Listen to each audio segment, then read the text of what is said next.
Play ball. It is. Wow, I'm back. I'm back. Lots happened since you saw me last time. We clinched. Yay, I said we clinched. Thank you. Let's put a bow on it for you. NL West champion Dodgers close out the regular season with a 3-game series against the Padres. It starts tonight. The Jam Pack. Oh, by the way, hi everybody. I'm Randy Tibbins. Come on in. You know who you are. Come on in. Pull up a chair. Sit down. Relax, and let's talk Dodgers. This is the best and first and only video podcast by fans for fans of your Los Angeles Dodgers. Dodgers. And as I was saying, I'll get to the clinch in just a minute.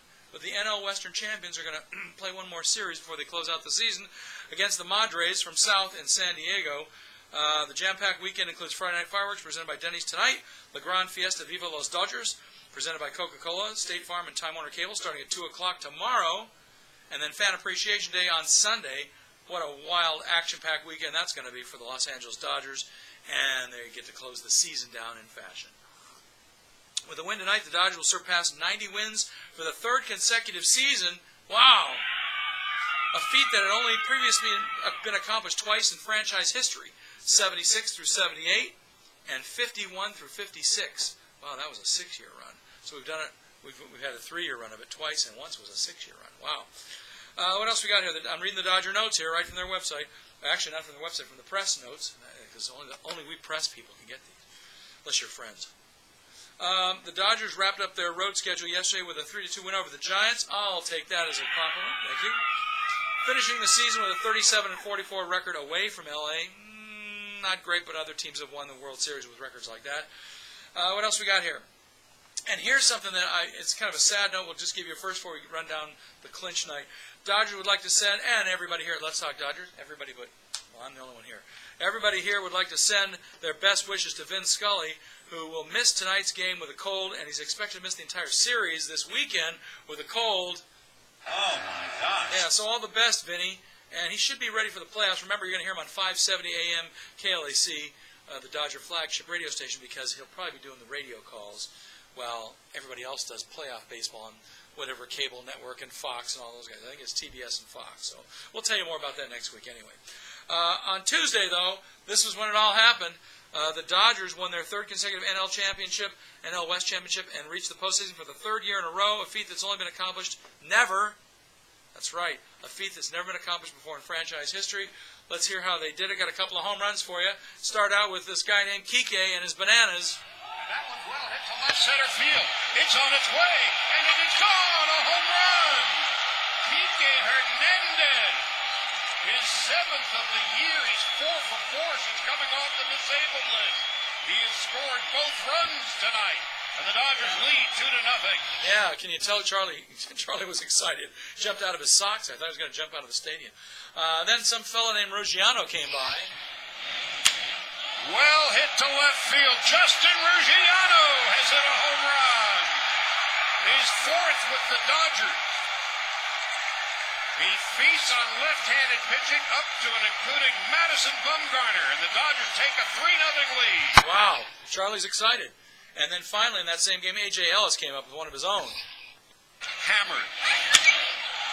Ellis with a fly ball to left center field, and that one is gone! Back-to-back home runs for Justin Ruggiano and A.J. Ellis.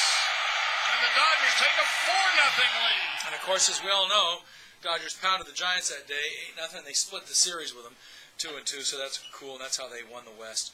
A couple other notes here before we get going. Oh yes, we'd like to wish a very happy 83rd birthday to one of my personal all-time early heroes. I got all 3 of his books. I got to meet him someday so I can get him to sign them.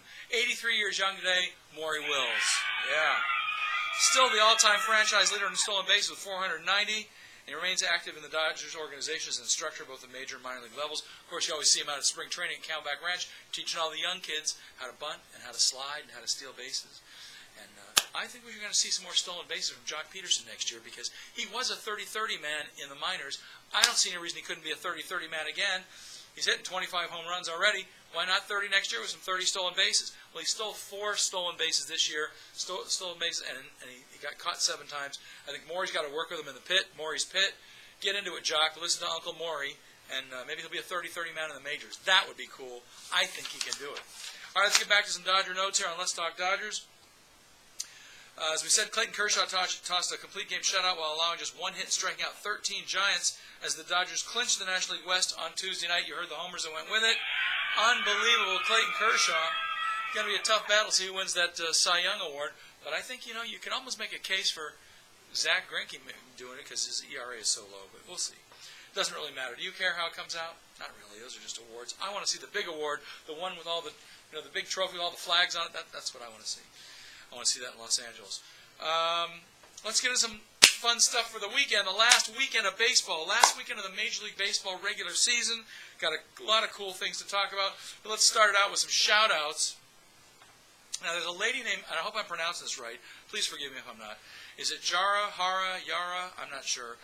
But she was shown in a close-up at AT&T Park at the Dodger game on Monday night wearing blue. Big-time Dodger fan. Hello, Yara, whatever. You coming down here for that game tonight? I don't know, or the weekend? You going to see any of the games here? I know that Roberto, remember the guy that was doing the live stream? Roberto's group was meeting up in level, I think it's the top level or the reserve level, section 43. I don't know if you're going to be up there for that. I'm trying to get there, but I don't know if I'm going to make it. But anyway, we'll see. But anyway, shout out to Yara. And thanks for wearing the blue up at AT&T. You were representing, babe. Stats of the day. I got some stats for you. In Kershaw's previous start against the Giants on September 2nd, earlier last month, he pitched a complete game while fanning 15 batters. Over the last 30 years, only 2 other pitchers tossed complete games with at least 13 strikeouts in 2 straight starts against a team in one season.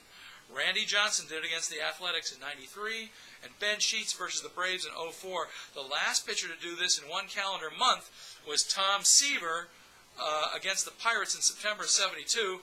My favorite stat this week about Kershaw was that his 1.01 ERA in visiting Park was the lowest visitor ERA in Major League history. I guess when he visits AT&T Park, he's got the lowest ERA as a visitor than anybody else that's ever had a visiting ERA in any other park in Major League history, or at least the last 100 years. That's amazing to me. 1.01. Jeez. How do you beat that? And then the other stat I had for you today, Kike Hernandez, we've been talking about, the Banana Man. You know, the guy is hitting .427 against lefties this year. Wow. Kike. Banana power, man. I got to get a picture of this. He's got a shirt that he wears called Kike, and it looks like the Nike logo, and it's got a swoop, but instead of swoosh, it's got a banana for the swoosh. It's very cool. Anyway, keep it up. Kike, you're doing a great job. Love the guy. By the way, we'll have some notes about him and some of his buddies signing autograph things going on this weekend, so pay close attention, you autograph hounds. We'll have some more information in just a few minutes right here on Let's Talk Dodgers. All right, let's see what we got here. This date in Dodger history, let's do yesterday first because I had a good one all lined up. I was going to do a show, couldn't get it done. Couldn't pull the trigger. October 1st, yesterday, 1974. In 1974, yesterday, Don Sutton allowed 4 hits in a 5-scoreless inning game, and John Hale drove in a pair of runs with 2 hits as the Dodgers defeated the Houston Astros 8-5 to clinch the National League Western Division crown in 1974. And I remember it. And why is that such a big deal? Because I remember the '74 playoffs in the World Series. I was there. I went to games 1 and 2 of that series, and I'll tell you, it was very, very exciting because the Dodgers lost 1 and won 1. And if you remember that series, it was a 5-game series, and 4 of those games ended up with a final score of 3-2. Even the Dodgers won one of those games 3-2. Of course, they lost one 5-2 as well. But the A's won 2 games 3-2 as well. It was kind of a weird deal that year. Also, let's see, October 2nd, that's today. 1985 was the year for this one. The Dodgers defeated the Atlanta Braves 9-3 at Dodger Stadium to clinch their 4th National League Western Division crown and 5th playoff berth in 9 years, 9-3 against the Braves. This date, October 2nd in 1985 in Dodger history. Great, great. And I did it for a reason. This is the week of births and clinchings and stuff like that. And the Dodgers, 2 famous times, 2 days in a row in different years, and just adding to the fun of the clinch week that the Dodgers did this week. All right. Flashback Friday. It is Friday. It's October 2nd. That means we've got to do a flashback. Let's take a look at another former Dodger from the past. This time, this is a lot of talk this week about Andre Ethier and his doubles. He's now in third place all time, or second place all time in Los Angeles Dodger history. Earlier in the week, we told you who the all-time doubles leader was. Do you remember who it was? Hall of Famer Zach Wheat.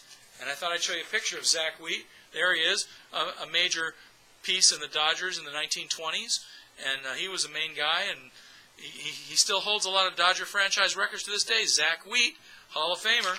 He owns the record for most doubles, 464 for numero uno on the Dodgers franchise all-time doubles list. Zach Wheat. There he was from the 1920s. He played on the Brooklyn Superbas in 1918, before they were called the Brooklyn Dodgers. Anyway, all right, let's get back to what's going on here. Let's get you out to the ballpark.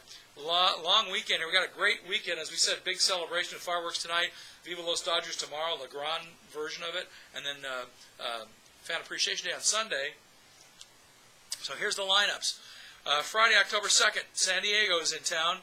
7-10 game. Left-hander Alex Wood, he's 11-12 with a 3.89 ERA. He's going up against their righty Casey Kelly. He's 0-1 with a 900 9.0 ERA. He's just a call-up. He's just a kid, and he's only pitched, I think, in one game. He's 0-1. But Alex Wood, come on, we got to blow these guys away tonight. What kind of pitching they got? This kid in the bullpen, I don't know. Saturday at Viva Los Dodgers, 6:10 game, but at 2 o'clock is when the Legrand Celebration Fiesta goes. But 6:10 tomorrow night is going to be Zach Greinke, 18-3 with a 1.68 ERA, leading the majors. Thank you. Up against left-hander Robbie Erlin. He's 1-1 with a 6.30. Again, another one of the young guys. And they're throwing him out there because, hey, that's what you do this time of year. If you're not going anywhere, you just throw out the young guys, see what's happening. And then Sunday, to end the regular season, it's a 12-10 game.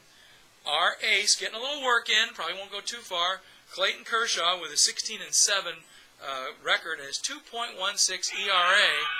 Wow, fabulous. He's going up against right-hander James Shields, 13-7 with a 3.91 ERA. That's sort of the ace of the San Diego Padres.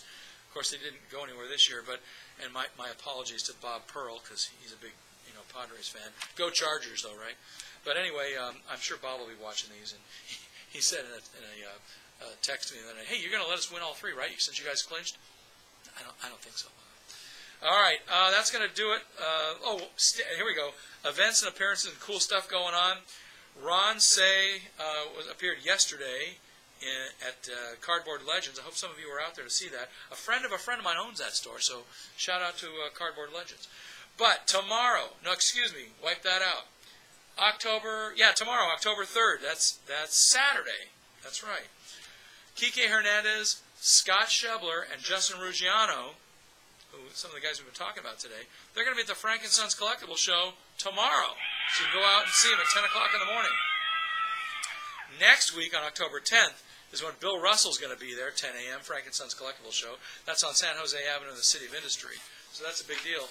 And then we have one later on in December at Frank & Sons. I guess Jerry Royce will be out there. Maybe I'll go out there then in December and see him.